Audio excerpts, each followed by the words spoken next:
Good morning, guys. July 9th, Tuesday, 13 market moves daily. We're going to move real fast. I'm going to talk real fast because the markets are fixing to open. I was trying to pack it with some available information here for you, so pay very close attention. Guys, despite of the markets being in the red so far, roughly about minus 10 points as I'm recording this, the bounce is in the air. Cisco actually announced another acquisition today of another tech company. So just remember, as a general rule of thumb, on those days when there's mergers and acquisitions and these headlines pop up, generally those are very positive day in the market. So just remember this: mergers and acquisitions equals more green for the markets. Now, our historic analog that we've analyzed in detail yesterday, how the markets were going to have a couple of slower days with the red and so on. The analog has shown us a higher precision, which if this precision continues, this breakout higher is imminent. Number two, clearly yesterday we've talked about the divergence between Amazon versus the market in the chat room. I've sent out the picture, and that was very important. We're going to talk about that briefly. The next thing is they are buying Apple around 198. I'm going to show you a couple of charts and the importance of that in just a sec. And things are about to bounce strongly, and the trade we're actually considering today is simply buying Netflix calls ahead of earnings. Netflix is typically the first stock out of all the FANG stocks that will announce earnings, and generally speaking, in more cases, in the majority of the cases, in 70-80% cases, they're actually starting to buy Netflix shares ahead of the earnings, and I think that's what we're noticing this time around. They are going to run up Netflix likely close to the 390, possibly even 400 level over the next week before it announces earnings. So, and quick analysis of Helen of Troy, HELE trade in this video. So, what is remarkable about this pre-market chart right here? By the way, guys, this is Apple, if you cannot see it. So, yes, there was a 205. Here comes this downgrade. It drops like a rock. Drops again, and this market, this morning on July 9th pre-market, it drops again. So you're looking at this, what do you want to do? Tell me the truth. What do you want to do? You want to buy puts? I know that's what you want to do. You guys are hardcore bears, let me tell you. You just let me buy some puts. So what is remarkable about this chart, guys, is this. If you take a look, the initial news got bought on stronger volume. When it actually started dropping, they bought it. When it started dropping here, the volume on the drop side is not as big in relation to this volume on the buy side. So yesterday we made a comment, hey, we're going to pay very close attention if they're going to buy Apple. So are they buying it? It doesn't look like they're buying it, but in reality, what the volume points to is the fact that they are actually buying Apple at prices about 198, just under 200 level. It appears that institutional investors are actually buying Apple shares, even though the price action, when you look at your screen, it's in the red. So the remarkable thing about this particular chart, guys, is this. Call it the double bottom. Okay, double bottoms, in this case, represented by these V shapes in orange. So yesterday on this big downgrade at Apple, when it was falling, hit a level of this 198, just above 198. Today pre-market, it actually dropped just slightly below. It dropped to 197.6. When it hit the 198, just above 198, this is where the green bars, I sent a message about that, that's where the green bars started coming. This is how we nailed the bottom of the day yesterday, the LOD, the low of the day. Since then, it gradually, they kept accumulating. Notice where the big volume came in, and the accumulation is right here. And it looked like the start didn't move. It didn't spike higher substantially, but they were buying Apple at around this 200 level. So coincidentally, look at this. It drops today slightly below the level yesterday, and look what happens immediately. Those guys that were putting a ton of volume in the stock yesterday around this level, guess what? They immediately bring in just slightly above that yesterday's level where they were buying a ton of shares in Apple. So typically when you have a scenario like this, the first V formation, okay, hits a certain level. The second time it goes slightly lower or lower, but a much lower volume, which is exactly what we're seeing today pre-market. So yesterday shares of Apple were dropping a much more substantial volume than they are today when they hit in this level of 197.6. So this is a bullish divergence, guys. This what really translates into is the fact that they are going to try to maintain Apple between this level 198 to 200 before it actually breaks out higher. I know. Everybody says sell Apple. I think this is actually a good area to buy Apple because it could easily revisit the levels of 210 to 20. Okay, yesterday we've made a point that, look, we're observing this really cool behavior in Amazon, right? It drops pre-market and by a certain extent, but then it bounces, and the magnitude of the bounce exceeds the magnitude of the drop by a huge amount. So we've pointed this chart yesterday, said, hey, buy the dip because this behavior in Amazon is likely to continue. So just to fast forward a little bit, this is what we got yesterday. This was that point represented in the prior chart, and so this magnitude of the drop in relation to the pop in Amazon yesterday, again, this relationship continues. And surprise, surprise, today pre-market, we're getting the exact same thing, guys. So all you want to do, basically, if you want to day trade this, you can. I would encourage against it. Just hold the damn position for best results. But if you really want to day trade something, this behavior is like it's got a super high correlation, especially over the last few days. Basically, you buy it in the morning, you sell it by the end of the day. Technically around 3:30. 3:30 is when it kind of hit the highs yesterday. And if you analyze the prior days, between 2 and 3 is really when it hits kind of the highest trading level for the day. So using this simple observation, guys, if you want to put a day trade, basically you buy it at the open and you hold it pretty much through the rest of the day and sell it at the highest levels of the day. Nice and simple, guys. Sometimes these simple observations, they're absolutely the best. But we're not going to talk more about Amazon, besides the fact that I think it could really hit a level of 2,000 plus by Thursday, Friday, and especially with the bounce that we're calculating the market to do today or tomorrow, it's going to be highly probable. The chart that I've sent you guys yesterday in the chat room basically was huge. The whole market was dropping, yet on the chart I've pointed out the two stocks that were up, actually it wasn't the chart, it was like the watch list, right? CMG and Amazon were in the green, while everything else on that picture I sent you was in the red. So that's a bullish divergence. The markets have fallen, but what are they doing? They're actually buying Amazon. And the moment the market actually starts playing along, meaning it starts bouncing, Amazon has the highest probability of staging the biggest bounce among all of these stocks. But check this out. We've started the video talking about Netflix, them buying Netflix, going to the Netflix earnings expectations and so on. So if Apple participates to buy the dip in Apple, it's clear Amazon is going to rip higher. And you got Netflix participating. Now you got 3 out of FANG stocks moving higher. What do you think is going to happen to NASDAQ? NASDAQ is going to start moving higher as well if you get these 3 key stocks participating in the FANG stocks. So if you wanted to put just a simple directional trade, buy NASDAQ calls. It's very simple, guys. Buy the Qs and just give yourself a little bit of time. The trade is going to come through.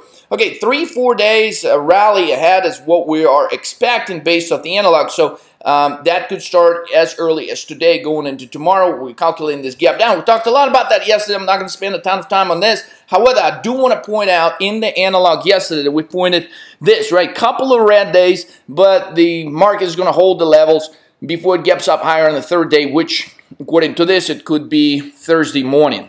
So we could be in a little bit of a side trend, still slightly negative, going to today, possibly tomorrow, but the bigger break higher is coming.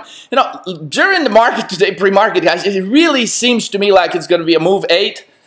So where the market actually opens lower and then it bounces higher, I think there's a good probability of that. But to kind of make this historical comparison, right? So a couple of days lower. Yesterday we pointed out these bullish reversal candle. We've talked about that. So this is what happens yesterday, right? We get another bullish reversal candle represented right here. And I know it's confusing because you're like, well, but the market is dropping. It's dropping. It's going down. Leonardo, can't you see it? I know. I'm with you guys. I can clearly see the market is dropping. However, that is exactly what our historic analog was doing before the market went substantially higher. So you see this couple of red candles right here. That's no big deal. I think somebody asked the question, why is BABA falling?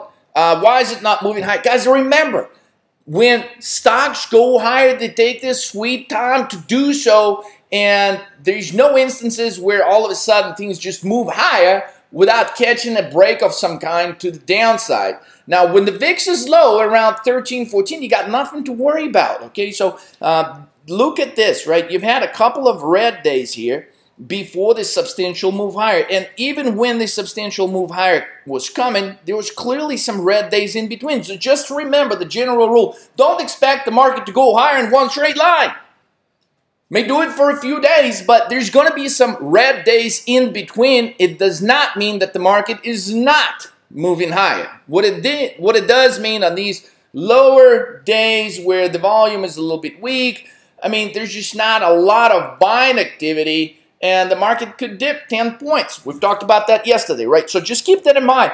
Just because something does not go immediately higher, this is why in a low VIX environment like this, we recommend for you guys to get yourself some extra time on these options expiration. Now, not the case with Amazon. It looks like Amazon is really set to rocket higher, so just buy Amazon calls that expire this week. I know some of you are holding this 2000 level. Add some more at a lower level, like 1950, 1960, 1970 strike. Amazon is about to make a major move higher, guys. So the historic analog is working, not just on S&P. We'll take a closer look. Basically, we're calculating this huge breakout based on the analog. The confirmation of this, Dow Jones looks identical. So this was your bullish reversal candle the day ago. This was your bullish reversal candle yesterday. Exactly just like in our historic analog of December 2017. Moving on. The support level does move higher, but it gets broken. It gets broken yesterday. We moved briefly under 29.80, and we actually closed under 29.80. So far, pre-market, we've actually retouched the level of 29.60, which was our support level last week, right? So we're playing around these level 29.60, 29.80. Ultimately, I think we will break above 29.80 and revisit these 3,000 level at some point by Friday. Here's your Helen of Troy trade. Everything looks bearish, guys. For those of you that have been wanting to buy some puts, this is it right here. Look at this. Gee, look at this volume. It's just sticking out right here. Look at this huge volume bar. So typically when you see this, you really don't want to short stuff because it has a high probability of bouncing back here. But looking at overall, besides that observation, besides this bullish crossover here, everything else is super bearish. You got the divergences on the RSI. You got these bearish reversal candles. In other words, every time stock gets to about 140, they try to sell the hell out of it. So this would be a good strike price. Remember the video we posted on the strike price? How do you determine? And it's not just automatically just buying stuff in the money. You really want to kind of try to figure out what would be the best strike to go with. In this particular case, this 140 is a good level because look how many times, 1, 2, 3, 4, 5, 6, 7. 7 times it gets to this 140 level, creates this bearish reversal move. So the 140 strike is going to be tough to break unless some crazy upside surprise is going to be revealed in an earnings report after hours today. So you're much better off just getting these 140s, expecting to move to these 125 area, possibly 117.5 if things get a bit obnoxious in the earnings report. The MACD is bearish. The accumulation, they're trying to, even at these levels right here of 130, 132, they've been trying to get out of this thing. Let's take a look at the weekly chart. Guys, the weekly confirms everything. Here's your clear double top right here. What sticks out is that the number of distribution days, or these big red candles when institutions are actually getting out of stock, hugely exceeds the days when they're buying the stock. Same thing confirmed in the MACD. Def cross right here. You got accumulation distribution at these levels. They're getting out. RSI divergence confirmed. So your first target level 125. Your second target level 117.5. It could get better. The stock could actually tank all the way to 110. Now with that said, again, buy these 145, 140 strike to protect yourself. And clearly, guys, it doesn't matter how many times I say it. Some of you are going to do it anyways. You're going to buy these options ahead of earnings. So what the hell? Just don't buy too many. Don't put yourself in a situation where it would destroy your account. So if you're really itching to buy some puts, guys, this is an interesting trade. again, just don't get carried away. And the last note on this, if the initial reaction is higher, you definitely want to short the hell out of this thing tomorrow, despite of how good or bad the earnings report is. So initial reaction higher is actually bearish right now. What I would be careful is if the initial reaction is lower, we may not get a substantial follow-through lower. So, you know, when it moves low, it's time to collect some profits. Yesterday was a move 12, guys, with a clear observational behavior of a move 5. Move 12, for those of you that are good students of the 13 markets move formula, hey, it's a smiley face, right? The market gets lower, it looks like it's about to crash, but what the market is really telling you, hey, smile. There's no crash. Everything's cool, man. I know the market is in the red, but we got it under control. So here it is. Here's your smiley face. Basically, the clear characteristic of move 12, yes, it does open lower, but by the end of the day, it finishes and closes at about the same level where it started the day. So this is very important. And the reason we say it was clear behavior of a 5, because overall, for the whole day, the market was really not doing a damn thing. It wasn't going anywhere. You basically had some spikes to the upside. You had some spikes to the downside. The number of spikes to the upside matched the number of spikes to the downside. Basically, nothing has happened over the entire day. 2-day sequence 412. Actually bullish. I know both days the markets are in the red, but they actually bullish moves. This is how the 2-day sequence looks. Here's your big V, where the market erases all the losses for the day on a Friday. Still finishes in the red. So red days are actually it's a good sequence of 2 red days that are actually bullish. Here's your smiley face from yesterday. It's going to be okay. 5-day sequence 777, 412, all in the green still. Here's the concern. You may be looking at the 5-day chart thinking, oh, Leonardo, can't you see this is look like a move 11, a big one with that. Can't you see this pyramid? Yes, this is certainly one way to look at it. And when the markets are all-time highs, things are going to look to you a bit deceiving like this. So the good way to break this down is to really focus on the intraday behavior. And the intraday behavior stays the same. They're buying to dip. Predominant behavior is buying to dip. So retest of 3,000 of the S&P 500 is near. So buying the dip, buying the dip, buying the dip. Today pre-market, they're buying the dip again. And the prior days, going back all the way to the level of 29.30, 29.14, you'll see that this behavior basically is just very, very consistent, so we want to stick with it. Next market move for today. One thing about move 12, guys, it's a highly repetitive move. Once you get a move 12, actually has the highest probability of any other market move of repeating itself, so you could see easily another 12, basically market opens slightly lower, it works its way a little bit lower, but finishes basically where it started, so keep that in mind. I think there's a good probability of actually of a move 8, where we're opening lower initially pre-market, but rocketing substantially higher by the end of the day, and literally in move 8, this break higher comes in rather rapidly, so between 10 and 12 a.m. we could be getting in the positive zone and moving higher. So VIX numerically still low in the downtrend, so you want to buy calls in the money when the VIX is like this. The trading tunnel was specified yesterday, right? That level of 14.6, 14.7. Surprise, surprise. That high end of the trading tunnel is exactly where we're trading pre-market today on July 9. So back to the top part of the trading tunnel is where we are. And as per our discussion yesterday, this is not the time where you want to get bullish on the VIX. This is actually the time when you want to short the VIX. Now, clearly, overall, we believe that VIX is going to keep sideways trending within that tunnel range of 12 to 14.7. So key takeaways. Helen of Troy puts, Amazon, Netflix calls, preserve capital for best trades Thursday, Friday.